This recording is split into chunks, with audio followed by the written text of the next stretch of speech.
This morning, what does it take for African Americans to be heard?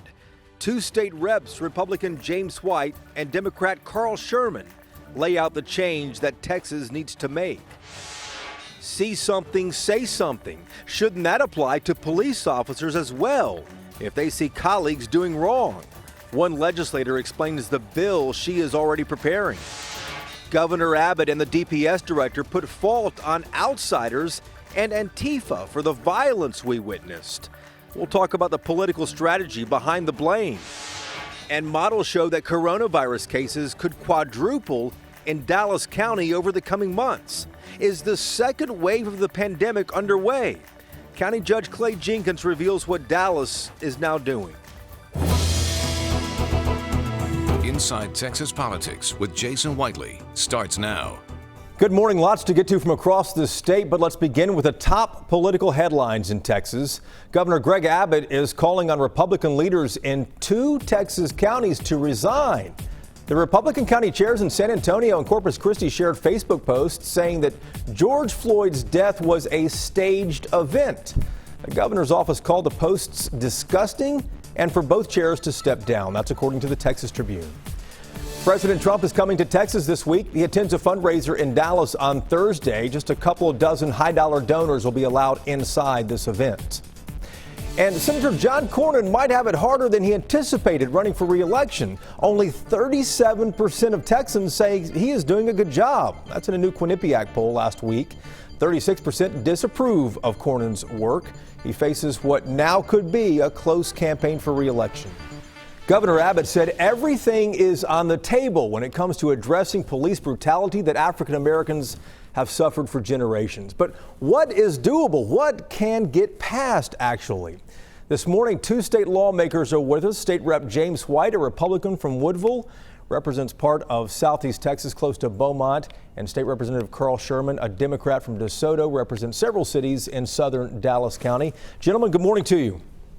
Good morning. Good morning, Jason. We appreciate you guys joining us. Let's talk about ideas here. I want to start with you, Chairman White. You chair the Corrections Committee in the House. Tell me the top two things that you think will address protesters' concerns. Well, thank you so much for that question, and I'm extremely proud to represent the 170,000 Texans that I'm honored to represent here in Southeast Texas. And Jason, thank you so much for that question. And let me begin by extending my heartfelt condolences to the George Floyd family. It is a tragic, real, and unfortunate incident that happened in Minnesota, particularly in Minneapolis, and it should not happen again. So as we address police brutality, that's one way of framing it, Jason, but I think another way of framing it is this. What can we do to give our local officials the tools to weed out bad cops? What can we do? Yes, what can we do? I think one thing is having some way of limiting a lot of these gratuitous stops. I think we need to go back in and help our local communities come up with protocols to scale back, if not prohibit, Class C fine-only arrest. Also, we need to continue encouraging our local communities and our state law enforcement agencies to appropriately train our law enforcement officials. Yeah. De-escalation is always the best way, but also not relying on some of these bad habits like chokeholds. Well, let me ask Representative Sherman the same question. Are there two things that really surface for you that should be done immediately? Yeah, I think certainly there are a lot of things that we can do. And I too want to extend my condolences to George Floyd's family, as well as Ahmaud Arbery, Tatiana Jefferson, both and John. And the list is too long for us to talk about today. We have some serious systemic racism in our police culture. And that is the issue, I believe. We will work hard, and I know that Chairman White is serious and sincere about his commitment. He did so in the last session, try to eliminate some of those gratuitous opportunities for police to arrest individuals. Right. For instance, I believe that no citizen should be arrested for not turning on their signal light within 100 feet of the turning. And there are other things that we can do. I intend to sponsor the Botham John Act coming up this session that will require police officers to turn on their body camera, as well as there will be punitive charges for individual officers who turn off their police body cam. So those are things that we can do, and those are the top two things that come to mind at this point. I will also say that when officers are suspended and on administrative leave, I believe that those officers should not be paid during that time period. That they are under administrative leave. Representative Sherman, those are all great ideas. Let me ask both of you this, and I want to ask you for some brevity in this because I want to ask you a few more questions. Should the governor, Chairman White, this is for you, and for Sherman as well, but I want you to answer first, Chairman. Should the governor call a special session to address any of this? Wouldn't that send a huge message that Texas takes this seriously? Two things. First, I think with so much of the passion and the protests that are going on right now, as an elected official, I'm spending a lot of time just listening to our peaceable protesters and their grievances. Here's an important point. Local law enforcement are hired, fired, paid, and through civil service agreements, collective bargaining agreements, and I know Carl knows this, due to his work in local government for so many years. It's the local governments that do these things. There are things that they can do now. Many of these things that Carl talked about. Local governments may have and they do have the discretion to do those now. So as far as calling a special session now, I think right now, with a storm bearing down on the state right now, and we have some other crises that we're dealing with, I think the important thing that I'm focused on is listening to our constituents and making sure that whenever we're called back to session, right, in January or later on this fall, that we're ready to respond in a substantive way. All right, Representative Sherman, we have about 45 seconds left. I want to ask you the same question. Should the governor call a special session to address this? That would send a huge message, I would think. About 30, 40 seconds left here, sir. Absolutely. Just bottom line, you think the governor should call a special session? The crisis calls for it. Okay. Absolutely. And real briefly here, too, final moments, what do you think about a statewide use of force standard? Yes or no? Is that something the state should look at, Carl? We should. We've got a little over 1,200 cities in our state, 300, I believe, plus that are home rule cities. As a state, we need to set the standard for policing. And so I do believe that we should do that. All right, gentlemen, we need to dedicate an entire program to a conversation with both of you. I appreciate the time this morning. Chairman James White from Woodville and Representative Carl Sherman from DeSoto. Thank you, gentlemen. And I agree with the statewide use of force standards as well. Thank you very much. Thank you. Thank you. On Tuesday, family and friends will bury George Floyd in Houston. He's a Texas native and had moved to Minnesota before he was killed by that police officer. Houston is preparing for the worldwide attention that Floyd's funeral will bring and the politicians it could draw as well. Ross Ramsey is the co-founder and executive editor of the Texas Tribune in Austin, as always. Good morning to you, Ross. Good morning, Jason. How are you? We're doing well. The big question is, what happens politically after George Floyd is buried? Will the momentum for change continue politically? It's hard to predict the future, but it is unusual that the protests have gone this long. Last week when we talked, we were wondering that same question, whether this was going to be another in a series of these kinds of incidents that led to a conversation that stopped this one hasn't stopped. It seems to have some legs under it and has a lot of official attention. I have a feeling that this one keeps going.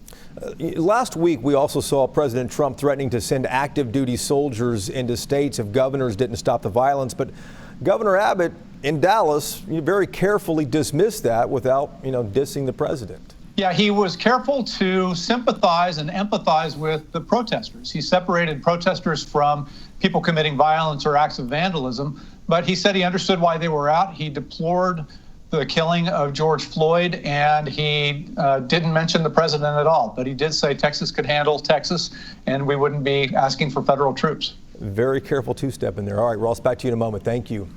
Thanks. Coming up, see something, say something, the legislation that one new lawmaker is preparing that could hold cops accountable for not reporting a colleague.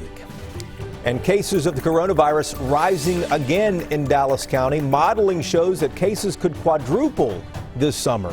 Judge Clay Jenkins is with us when we return. You're watching Inside Texas Politics.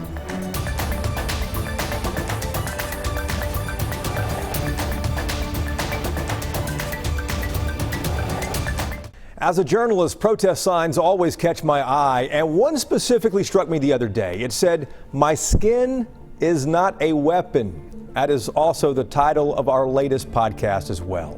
In this episode, 4 African Americans share personal experiences of police encounters in Texas. It's one of our most moving episodes yet. Grab your phone, aim its camera at this QR code on your screen here. It will take you directly to the latest episode. Pause us for a second if you have to. And remember that new episodes, they drop every Tuesday. George Floyd might still be alive if those other 3 cops in Minnesota stop their colleague from putting a knee on his neck. State Rep Lorraine Beerbill, a Democrat who represents a wide swath of Dallas, is preparing legislation that would require cops to say something if they see something. Representative, thank you for the time. Let's get right to it. Tell us about your bill that you're putting together. See something, say something. What's it all about? Essentially, it's asking law enforcement to do no more than what they ask the community to do. Oftentimes, members of our community are integral in the law enforcement process by reporting what we see. They ask us if we see something, we should say something and call 911. Well, we're simply asking officers to do the same thing. If they see an incident of police brutality or misconduct, they should say something. And that would require a statewide statutory requirement that they file a formal report in writing. And if they are not compliant with the law, then they would be subject to penalty. And tell me about the penalty. Is this something that they would be charged with a crime for if they didn't report seeing a colleague do something wrong? Absolutely. So the penalty range would be as low as a Class A misdemeanor up to a felony charge of aiding and abetting a criminal, similar to some of the charges that we've seen in the George Floyd case in Minnesota. So this is one idea you have here. What are your constituents saying that they want? Well, actually, before I proposed this legislation, I talked to members of my community, people who live in the district, people who have been in law enforcement, but also general members of the community who some of them have had negative experiences with law enforcement. And universally, I found that this type of accountability is something that there is real community support for, and I'm grateful for that. And you've also asked the governor for a special session. He doesn't want to call a special session to address this immediately. Can this survive? Do you think the momentum will remain behind this for the next 6 months? I would like to think that would be the case. I think that the people who are out there making sure their voices are heard are going to continue to do that. But sadly, and I mentioned this yesterday at our silent demonstration, this is going to happen again. This is not a one-off. What happened to George Floyd, part of the reason why we've seen such a groundswell of public concern about this issue is because it's not a one-off. This is not an individual incident. Even if it was, his life has value. His life mattered. But in any case, he is an example of what has happened time and time again, over and over again. And that's the reason why I think that there's going to be real groundswell, real grassroots support for substantive structural change in our criminal justice system. And as lawmakers, it's our responsibility to make sure our constituents are heard by having a special session so that their concerns can be addressed properly. Indeed. So let's hope that that groundswell does continue. I'm sure it will. And you're exactly right. Unfortunately, this will not be the last time. We have seen this happen time after time. But Representative, we appreciate the time and we'll be watching to see what happens. Thank you so much, Jason.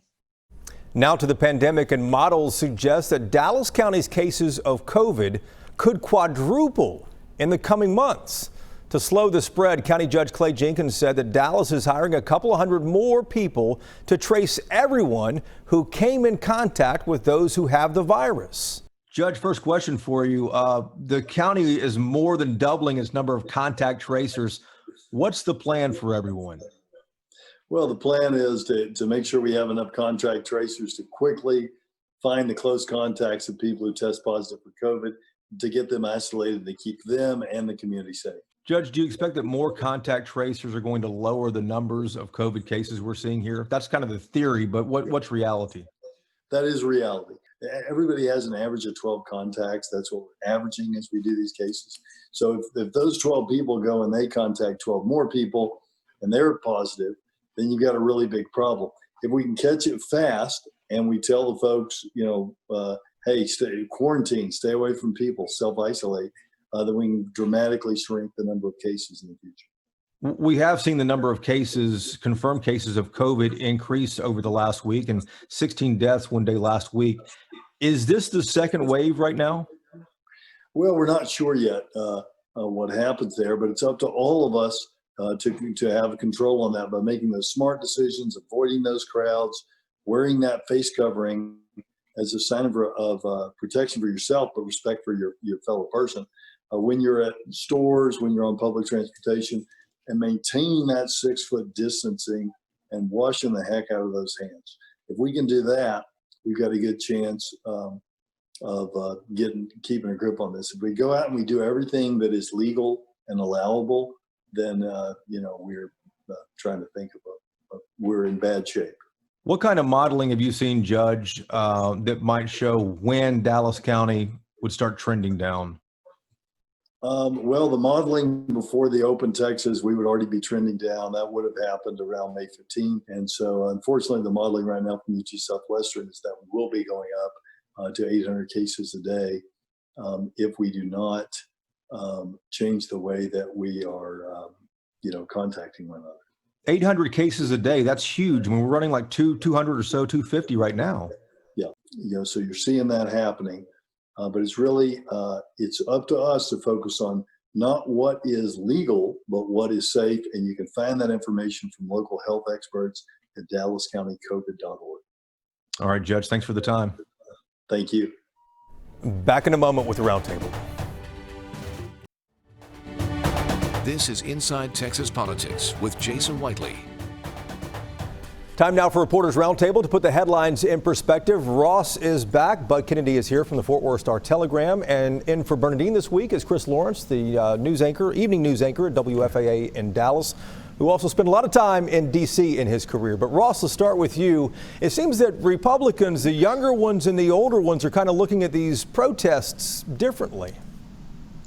Yeah, I think there's a definite age gap here. I think, a lot of people my age, frankly, who went through the civil rights struggles and watched the end of the Vietnam War and those protests have a different reaction to this. And a lot of the younger people are in this situation, regardless of party, going, what's going on here? Why can't we fix this? Does that surprise you at all, Bud? The young Republicans in Texas actually had a panel discussion this week on how to reduce excessive force. They have a whole list of justice reforms. They'd like to demilitarize the police. The problem is there aren't very many young Republicans. A majority of the party is over 65. And so, Chris, I guess the next question is whether, number one, this will carry over to November, but number two, whether the GOP is in touch with younger voters. I don't know, but it's not surprising to me, given that aren't the Democrats going through exactly the same thing with a lot of very young, more progressive Democrats saying that the older, more moderate wing is out of touch with where they are right now. So to me, it's not much of a surprise that you have sort of that generational divide where you have the young Republicans somewhat saying we stand with the protesters, and then you have Speaker Bonin, basically saying this has been an attack on the United States of America. Yeah, Bud, do you want to chime in on that? Yeah, that's what Jason, Speaker Bonin, the people in Austin reacted so violently to the damage at the Capitol. Stuff turned over, spray painting. It seemed like they were more concerned about the property damage than about the message the protesters brought. Yeah. It was a little off note for the Texas legislature. Ross, I want to ask you about Governor Abbott and Colonel Steve McCraw, the DPS director. They seemed intent when they were in Dallas last week to blame fringe groups, Antifa especially. What's the politics behind that? You know, there was a lot of blame of outside groups. This is another shadow of the civil rights protests of the 60s and of the anti-war protests of the 60s and early 70s. They're blaming outside protesters that aren't necessarily there. The mayor, I think, said that all the arrests, the majority of the arrests were from out of town. Turned out only 5 of them were. You always want to say it's not our people, it's other people. Yeah, and Chris, that's the thing. We looked at this at WFAA, and there were just a few from out of town. One was from Oklahoma, one was from Tennessee, and they were from the different suburbs around here. But this wasn't a lot of people coming in, and a lot of these fringe groups. No, but you heard it time and time again from the police chief to the mayor to all kinds of public officials blaming quote unquote outside agitators. It wasn't true, but I think it was a smart political play in that you're able to, express sympathy with the protests while still seeming to, condemn some of the looting or some of the more violent aspects of it without actually having to blame your actual residents or people who may have to vote for you. That's a good point. Bud, 15 seconds left. Final word. If it's a political play, it didn't work. It seemed like that they were dismissing the demands of the Texans who were bringing genuine problems. Jason, though, there was a crime ring that hit a few stores. Good takes here, guys. We appreciate it. Thank you very much, and thank you for watching as well. We're back next Sunday with another episode of Inside Texas Politics. Hope you can join us then. Have a good day.